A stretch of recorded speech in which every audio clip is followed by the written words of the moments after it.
So as I started last week, we know that Church of the Holy Comforter is purple. Yeah, we're a mixed community. And when I say we're a mixed community, I mean we're mixed politically. We have people from all across the political spectrum who come together in the same room to worship every week. From very conservative people to very progressive people and people all in the middle.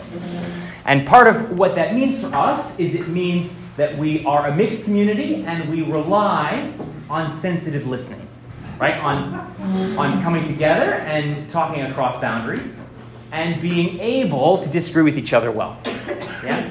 And one thing that we know about Holy Comforter is that for the last maybe 10, 15 years, we've handled the fact that we're a mixed community by avoiding talking about politics often.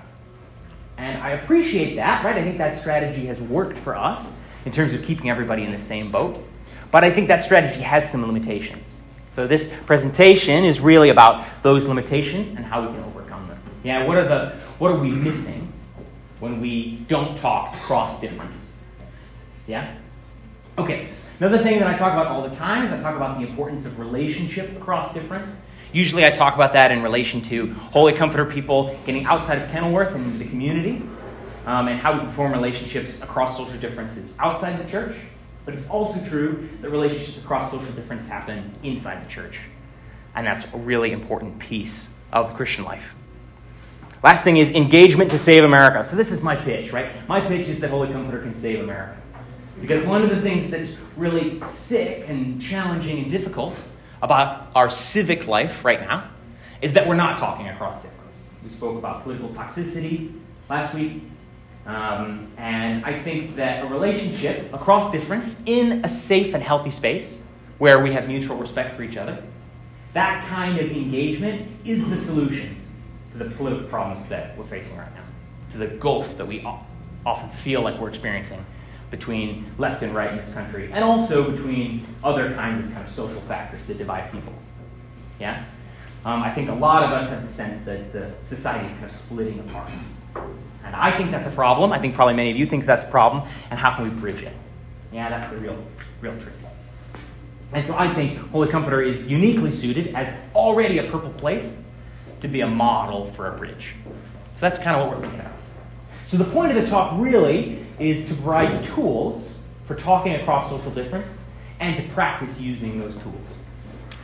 All right. One of the things that we talked about, pieces of feedback I received from last week was that I didn't cite any of my sources. So we're going to start with that. I think that's really helpful. And so, as I mentioned very briefly last week, my undergraduate degree is in Christian ethics. I focused especially on war ethics, but I looked at lots of other ethical questions as well. And I looked at a bunch of different kind of key thinkers, but I'm going to outline a couple of people who have influenced me most right now. So Dan Berrigan is one. He's a Catholic pacifist. And we'll talk about him a little further on. But he's a very important contemporary American activist, theologian from the Catholic left. Reinhold Niebuhr is another really prominent and important theologian. He's a bit more famous than Berrigan. And he has also really shaped me in the way that I think. And he's one of the most prominent theologians and ethicists of Christianity in the 20th century. And we'll talk a little bit about him as well as we go further on. We've got the classics, Augustine and Aquinas. So I looked especially at Augustine and Aquinas around war ethics. They started to develop rules for war. But the methods which they used to develop those rules for war are the same that they used to develop the rules for everything. Right? They're still asking these questions about the good life. They're looking back at the Greeks, at Plato and Aristotle, and trying to combine that Greek wisdom with the Christian story.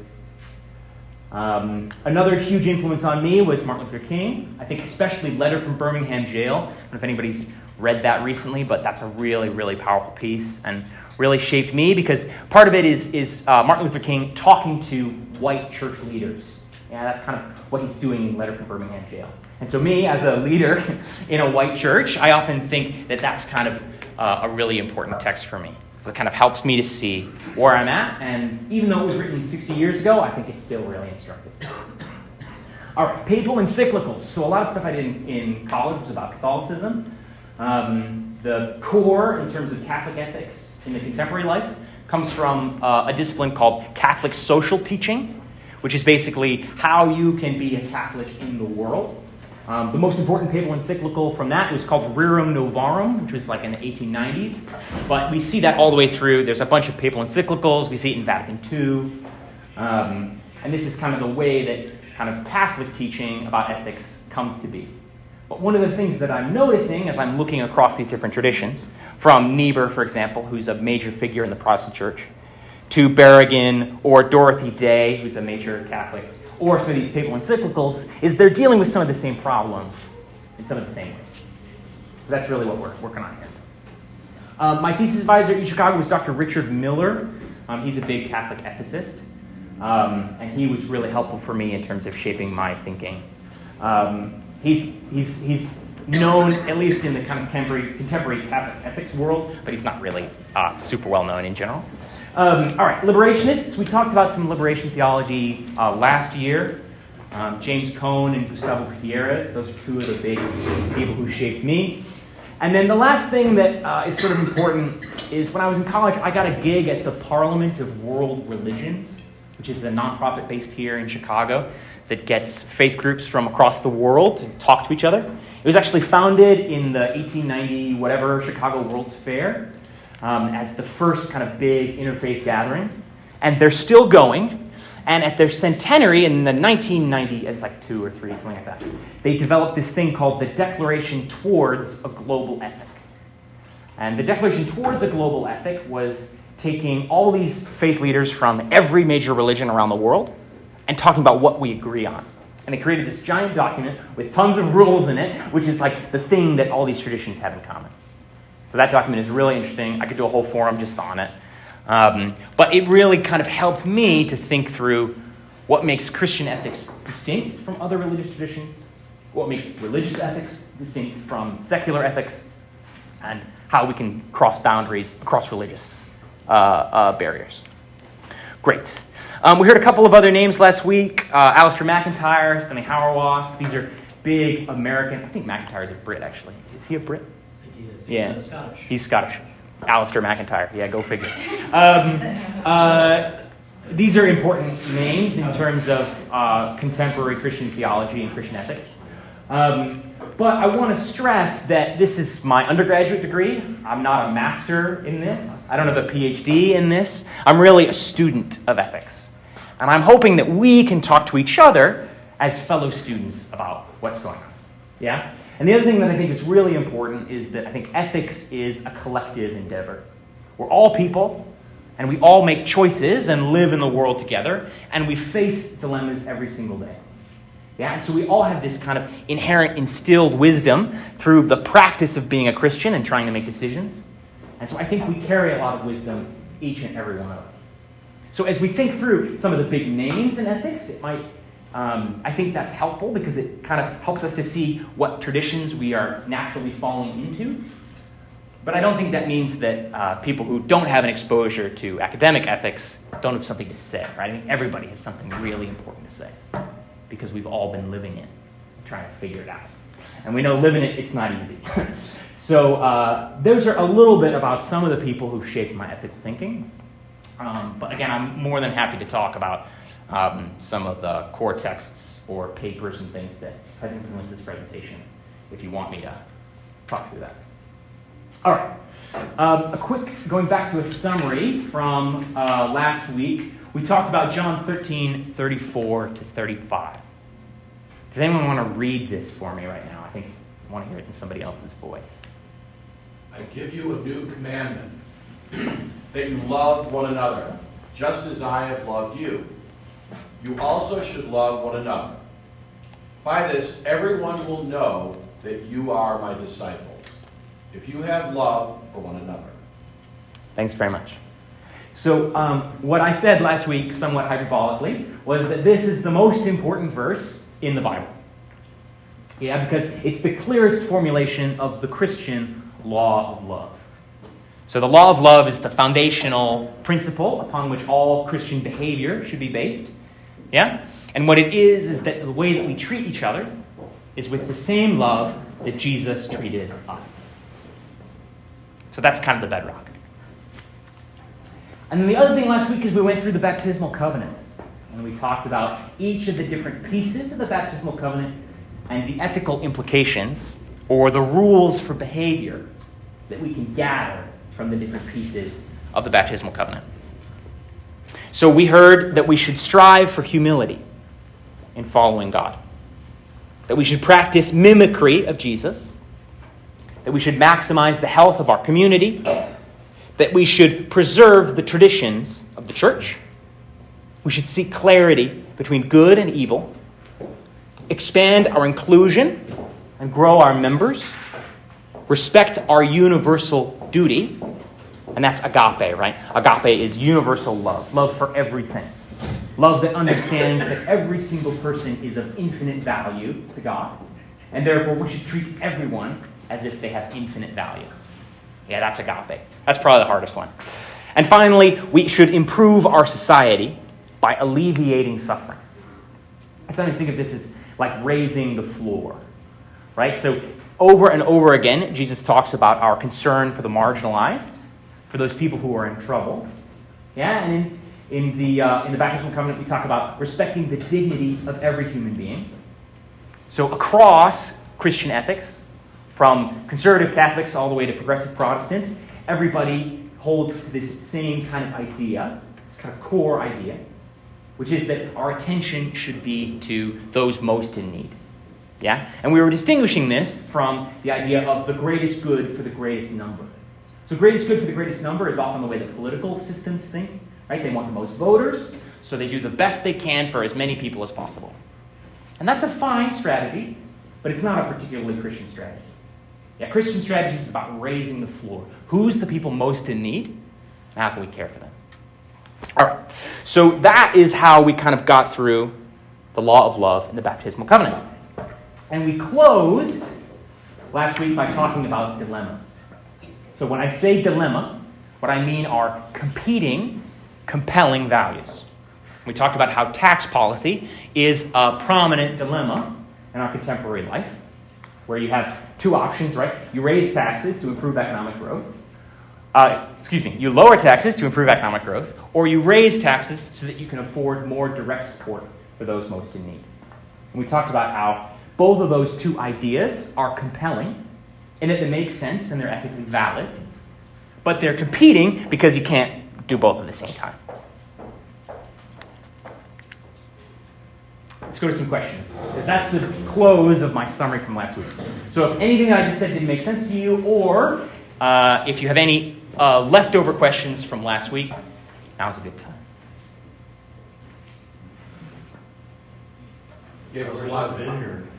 Say again? I wish I'd been here. That's awesome. Oh, thank you very much. Well, it's on YouTube and SoundCloud. So I was going to say, you gave us a lot of food for thought through the week, which was really nice. yeah, it was really. Go ahead, please. Yeah, I just kept on rehashing some of what was presented in the discussion that was had, and I really, I think that's what me personally, that's what I love to do is, think about what we've learned in different ways to perceive stuff, like the purple community and how really everybody's point is valid and how we work together as a team to stand in the square over here, that's the Christian square, the lens that we're looking out at, as opposed to the Mike Murphy, this is who I am, Yeah, right.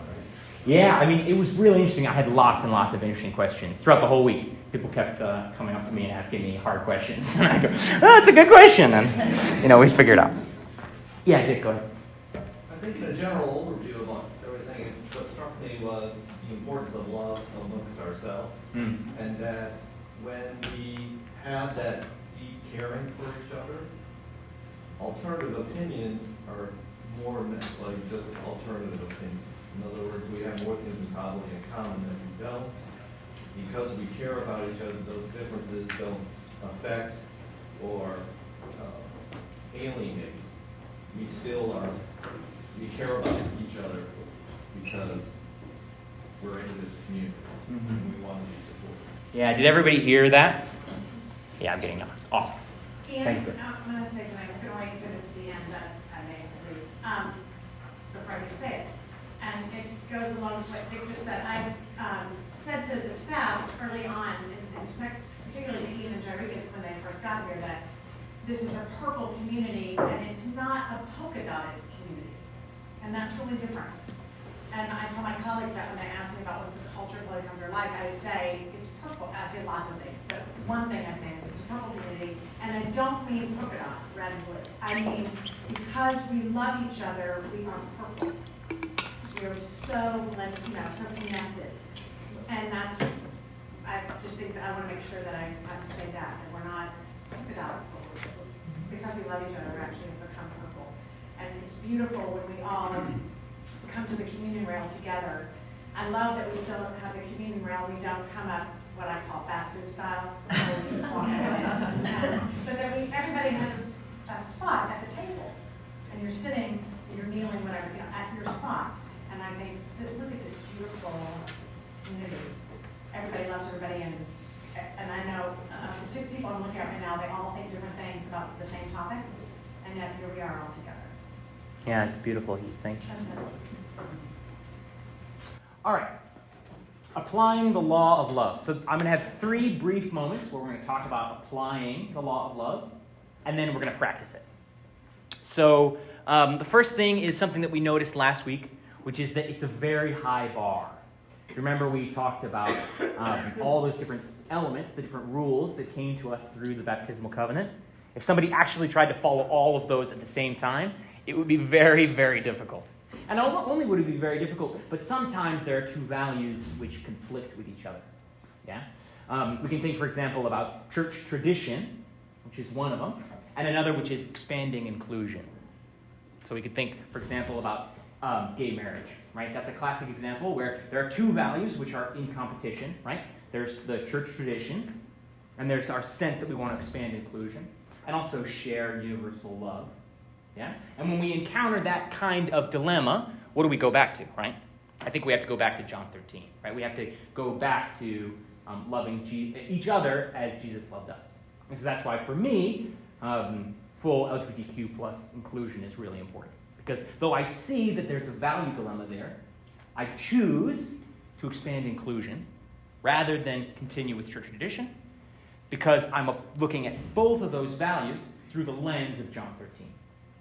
Yeah? So sometimes there's conflict, and also sometimes it's just really hard to follow, right? Even if there's not a conflict. It gets really, really hard. So I want to talk about 2 thinkers, Reinhold Niebuhr and Dan Berrigan. They're both 20th century thinkers. Niebuhr is a Protestant, and Dan Berrigan is a Catholic. It's not really fair to call Niebuhr a conservative, but he certainly spent a lot of time arguing with liberal theologians. So when I say liberal theologians, I don't mean like left-wing theologians necessarily. What I mean is there's sort of like an inherent optimism in their theology. Yeah, we could think, for example, about kind of the 1890s to 1910s when there's all these new orphanages opening up and new social working opportunities, and people are starting to build charities as we know them, and they believe that if they can go and help the poor, they can make the world a better place and transform things. This is kind of like the founding of kind of liberal theology.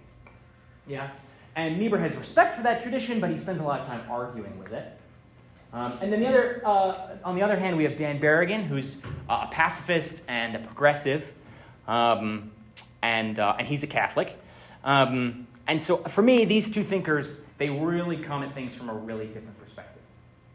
And especially in college, I was looking at it through the lens of war, and the lens of what kinds of conduct is and is not permitted in war, and how should war be fought. And these 2 guys, though they both agree about some things, they disagree really strongly about other things. Cool. And I think we can see the crux of their disagreement in the fact that the law of love is a really high bar. Yeah? So we know, right, that there is kind of perfect heavenly love, and also there is earthly limitation. Right? The world is broken, and we can't necessarily all live perfectly all the time. So what do we do about that? What do we do about the fact that, Jesus is our model, that Jesus is without sin, that he's amazing and perfect, and we can follow him, but also at the same time we know we constantly fail.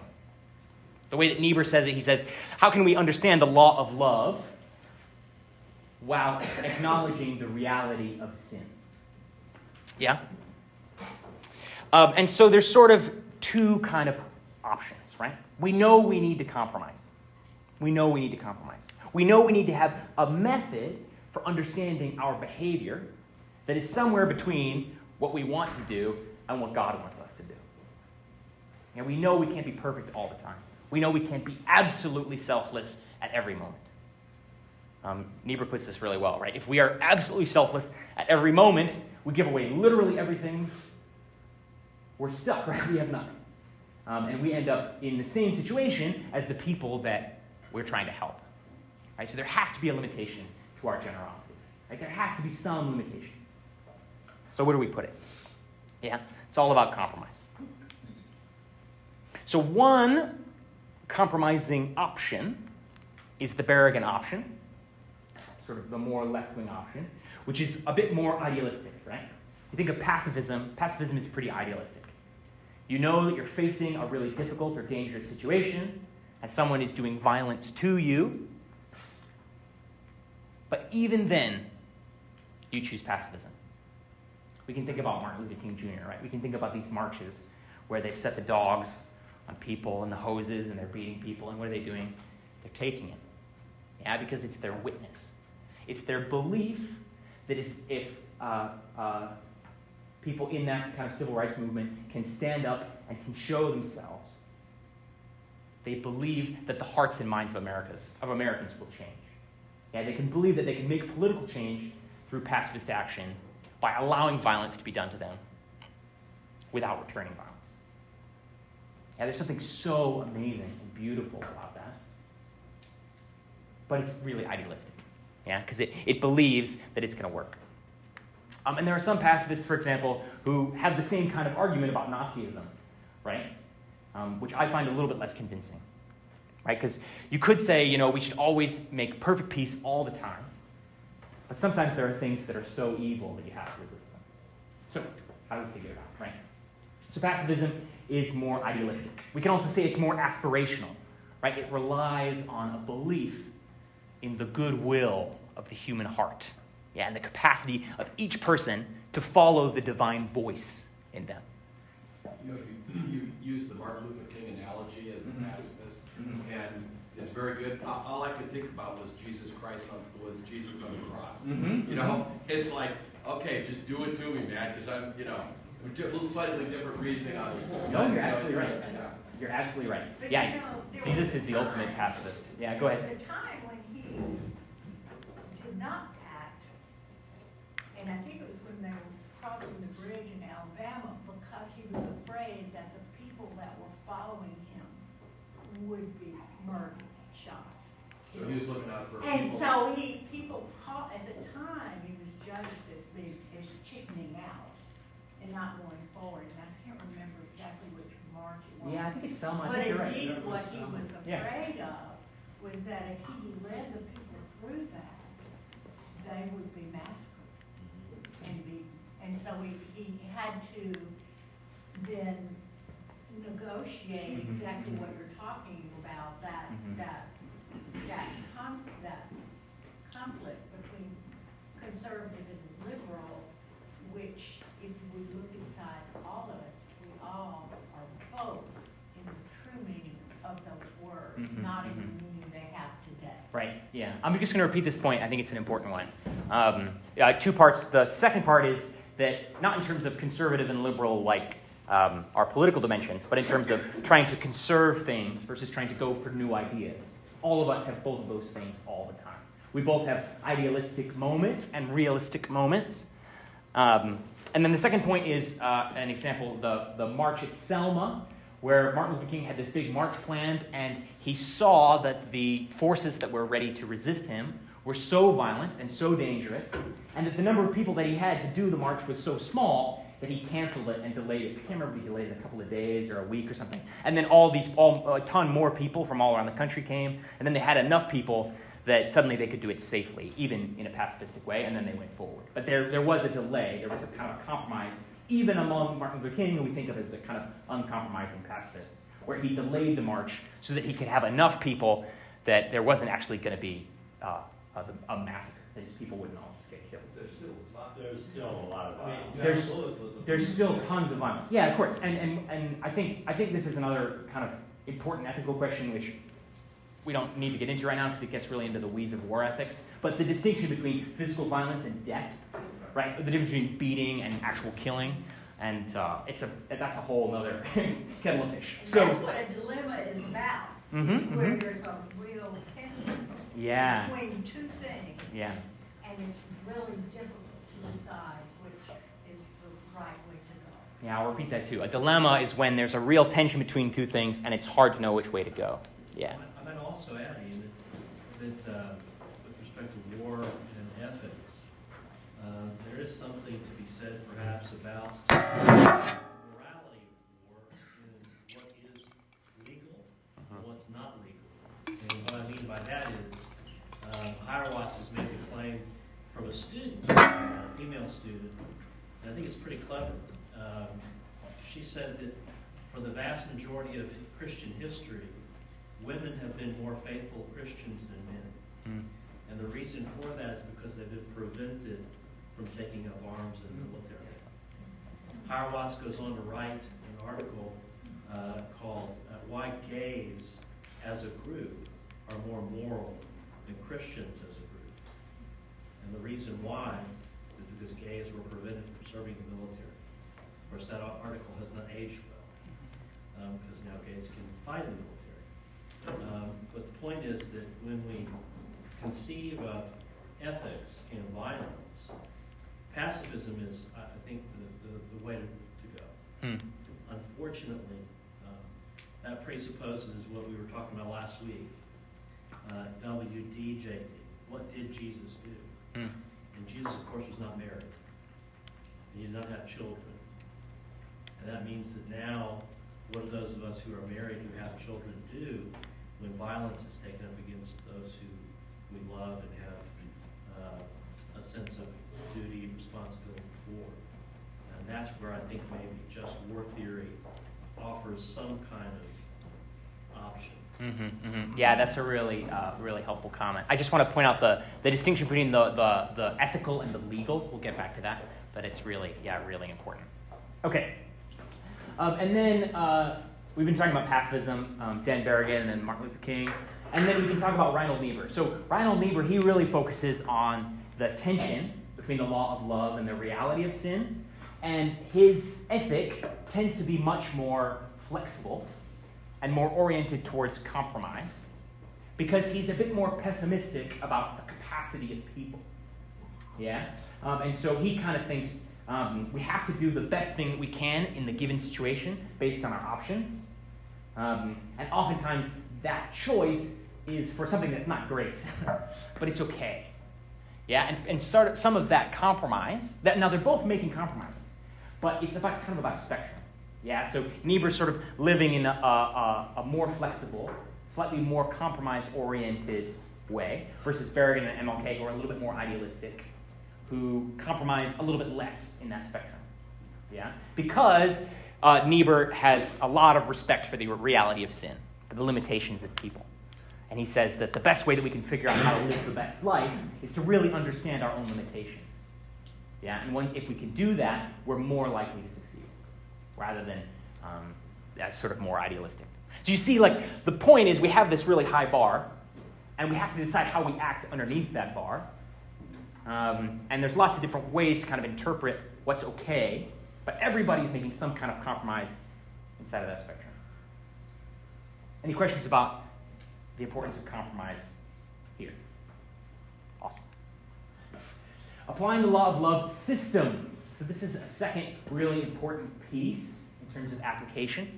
And another thing that actually came up a lot in this last week, and that is one of the things that we notice a lot when we talk about justice and we talk about social responsibility in the contemporary world, is we talk about making the world a better place through changing systems. And when we look back at Jesus' life, he doesn't tend to be very politically active. Yeah?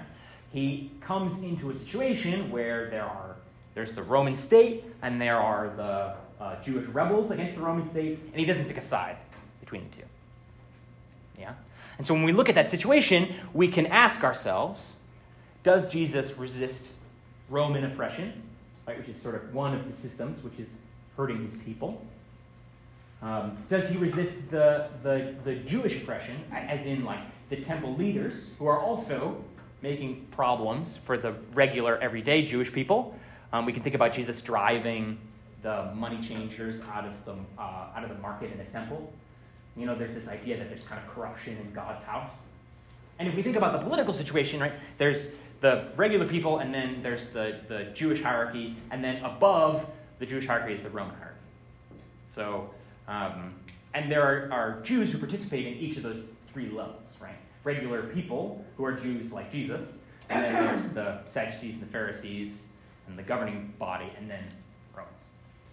Anyway, one of the things that we see in the Old Testament much more is we see the prophets talking directly to Israel's kings and leaders and saying, turn around, behave differently. Right? This city is behaving in an unjust way. You need to change. And Jesus, he doesn't tend to speak directly to social change. And so it makes it a little bit more difficult, I think, for us to talk about systemic change in light of the life of Jesus. Yeah, because we don't really see super clear moments where he's talking about political organizing. Even though we see that with Old Testament prophets, we see it in Acts. You know, the disciples, they make an alternate community, which is its own kind of protest. But we don't see Jesus actually kind of doing politics. So we ask, right, should Jesus do politics? This one is, again, it's really difficult. And some of this, as you see in the last bullet point, is kind of my view. So if you want to disagree with me, please do. That's sort of the whole point. But I'm going to paint for you a little picture about how I kind of circled the square on this one. Yeah? So we hear Jesus say, when you are brought before the rulers of the world, don't worry about what you're going to say. Right? I will give you the words that you need. He doesn't say if you're brought, or if you're unlucky enough to be brought. He says when. When you're brought before the rulers of the world. For me, I think Jesus understands that the Christian message is important enough and challenging enough that there's no way it does not butt heads with the powers in the world. Yeah? Now, that doesn't necessarily mean that Christianity necessarily involves power seeking or political organizing. But I do think that it necessarily butts up against the way that we see the world. Yeah? Another kind of big question is, should the Christian church seek power? Yeah, so we know that for the first 200 or 300 years of the Christian life, the church was oppressed by Rome, many Christians killed, and then we had what we call the Constantinian shift, which is Constantine converts to Christianity, and he converts the whole empire to Christianity, and suddenly Christianity has both religious power and also great political power, and we can see kind of how that happens. A lot of people in contemporary life criticize that move because they see all the terrible things that then Christians do once they have political power and the way that they kind of stray from the gospel and then are kind of pulled back and stray again and pulled back and stray again. But there's a big question, right? How much power should we really have? One thing that Dan Berrigan says, which I really, really like, is he says that the church should be a permanent opposition. When we say a permanent opposition, we mean the church should be skeptical of government at all times. He was somebody who really participated. He was an anti-Vietnam War activist.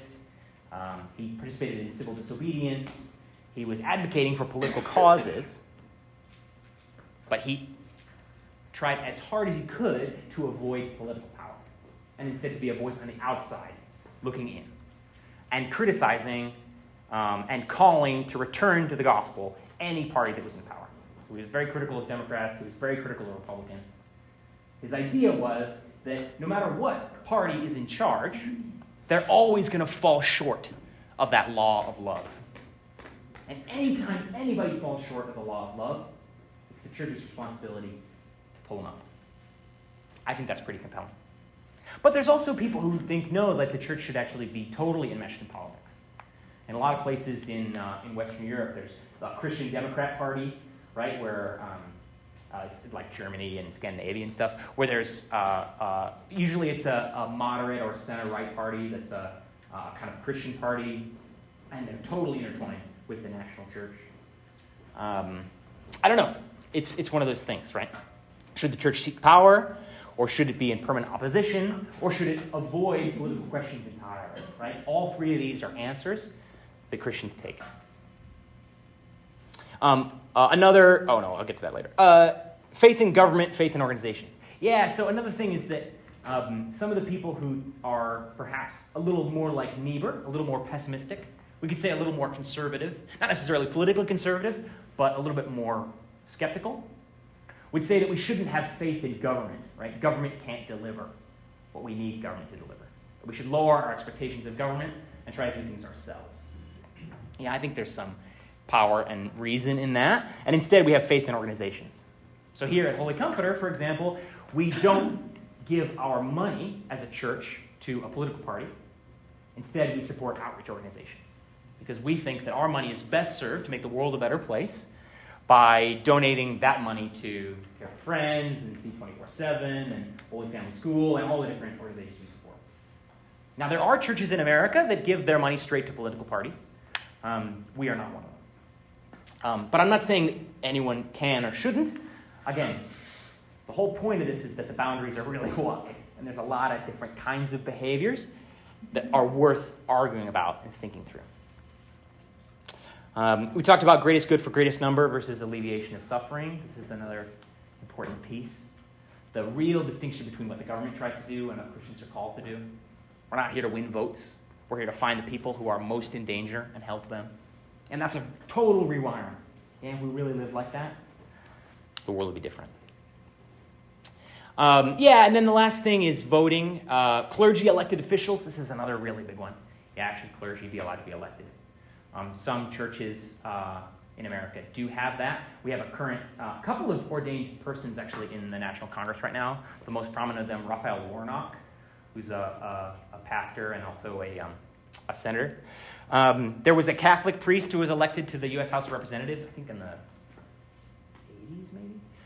And he actually, the Catholic Church made him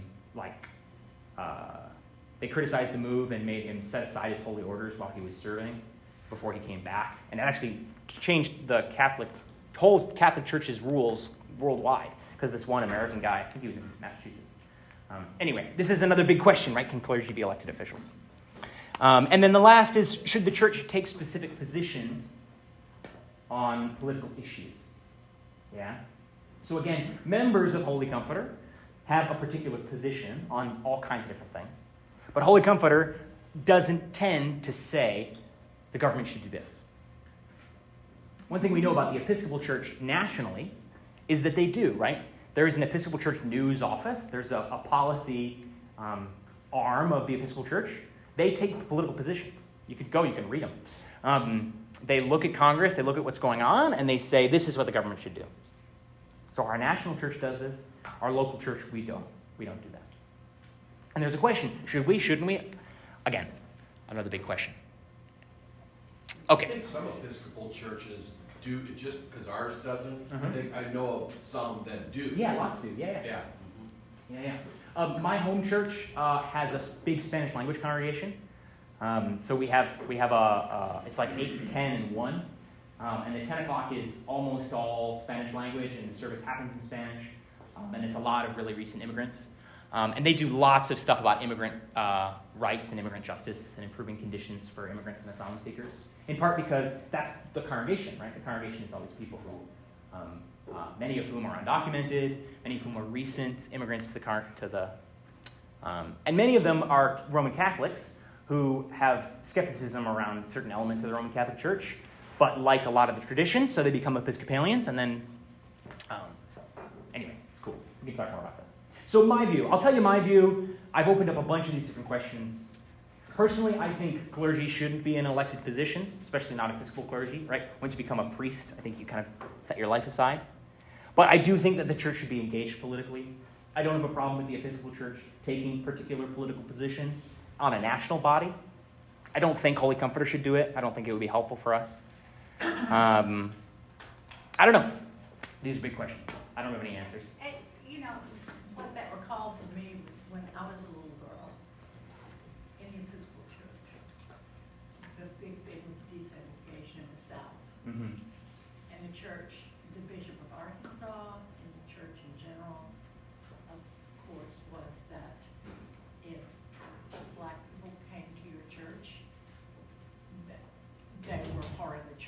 you know, that they would come. Mm. And there was great resistance Mhm. within our little small church, even Mhm. people threatening to walk out if they allowed that. If we did have a white church and a black Episcopal church, two different Mhm. churches. Mhm. Mhm. He served both Mhm. with one together. Mm. And so you know, I'm somewhat, I think, with you. I think sometimes you do have to stand up and say, and I've seen it happen in this church too, with Bob Meyer, to stand up and say, this is what it's going to be. Mhm. Yeah, you're talking about when Bishop Gene Robinson was elected. Is that what you're talking about? Yes. Yeah. So And the question around. all the thing of whether Uh-huh. gay people and all that stuff, he said, Yeah, that's true. Holy Comforter did pretty recently take a really strong political position, which was in the wake of the election of Bishop Gene Robinson, in favor of gay clergy.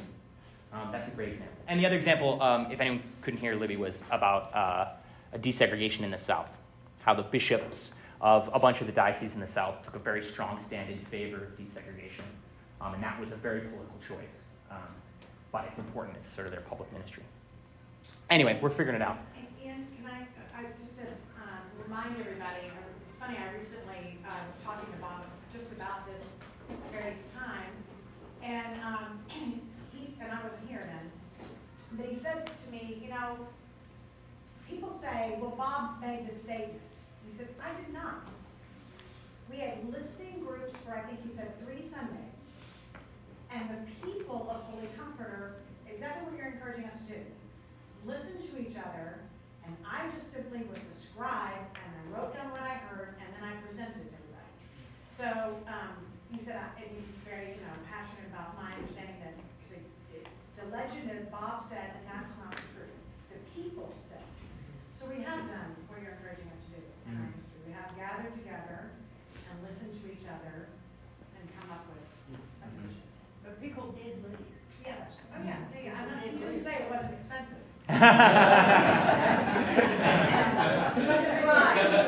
It's coming together The people. and talking through it. Not everybody that disagreed with that decision left.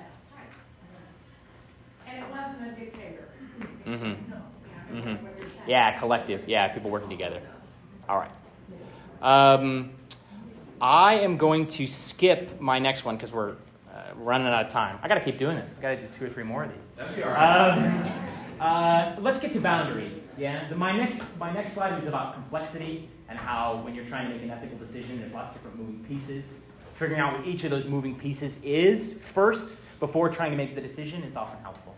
I think about what Mike said about stepping into the Christian lens. It's almost like Foursquare, right? You can go this way or this way, and then take this one and this one, but you can't be out here. If you're out here, you're out of bounds, So yeah, it's complex, so you need to know what you're stepping into, right? Figure out what each of the different pieces is. All right. The last thing I'm going to say, because now we're out of time, is boundaries.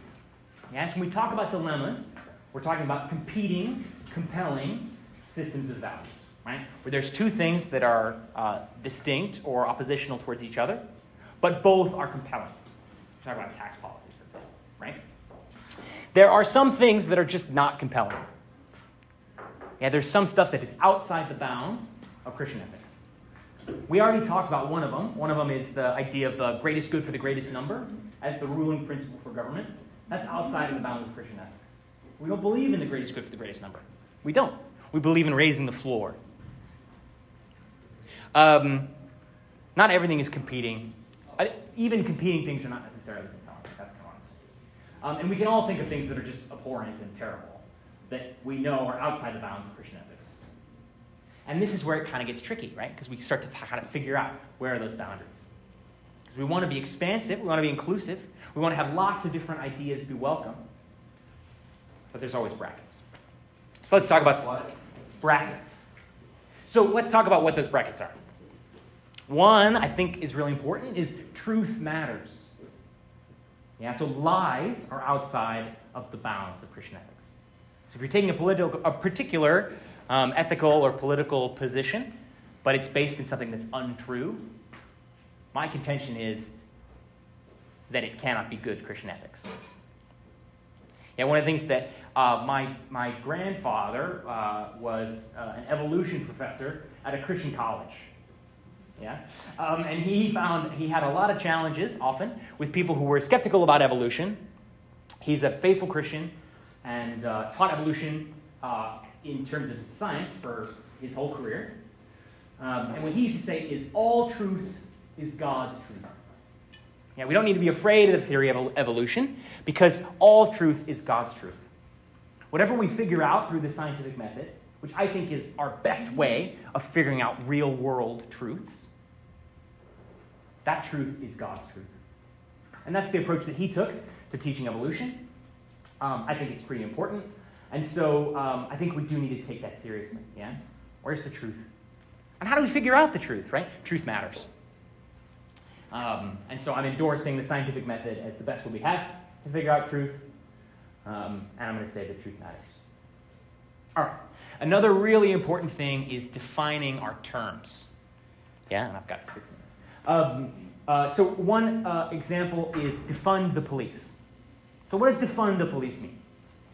Well, one thing that I know, as somebody who was in undergrad very recently, is that you have two people who are standing next to each other at a rally, both of them chanting defund the police, and one of them means, what we should do is we should take all the police companies across the whole country and get rid of them completely and do something totally new in terms of public safety. And there are people who really believe that, and they go and they say, defund the police. And there's also people who are standing literally next to those people, saying defund the police. And what they mean is, we need to reallocate resources away from police and towards other social services. That it's not about getting rid of police completely, it's about reducing the funding of police so you can fund other things. And again, these are two people, they both are standing at the same rally, chanting the same thing at the same time. And they completely disagree about what the actual proposal is. Yeah? And what that is that's a mistake in terms of defining their terms. They fail to define their terms. This is true with loads and loads of different slogans. Yeah? Slogans make for good politics, and they make for really bad ethics. Because slogans are crafted to get a bunch of people all together to think the same thing and to shout it all at the same time. And I think good ethics is not like that. I think good ethics takes time, and it takes figuring out a plan, and it takes thinking through things in a careful way. And that's not to say we can't use slogans. That's not to say we can't participate with political organizations that have slogans. Everybody has a slogan. We have a slogan, right? Transforming ourselves in the world through love. That's our slogan. There might be a bunch of people who disagree about exactly what that means. But we do a good job, I think, of defining it. Of defining what it means and living it out. So define your terms. That's important. And then my last two things is relationship across difference. The best way, I think, to figure out what is inside or outside of the boundaries is to find somebody who disagrees with you and figure out what you both think is out of bounds. So if you're a progressive person, find a conservative person, talk about a difficult issue, and say, all right, first of all, what's crazy, right? What can we leave out of this conversation? And if you have a relationship across difference, where there's two people who disagree about something, but they can both agree on what's outside of the bounds, that's a really good way of figuring out where that boundary is. And then the last thing is tone makes an impact. We all know this, right? When we're talking about difficult subjects, when we're trying to figure out what the right way forward is, tone matters. We can sometimes think like, oh, there's form and there's function. There's what you say and how you say it. And what you say matters so much more than how you say it. But I don't think that's true. I think what you say matters, and how you say it really matters. And so when you're trying to define boundaries, one thing that is always out of bounds, I think, is a tone that's hateful.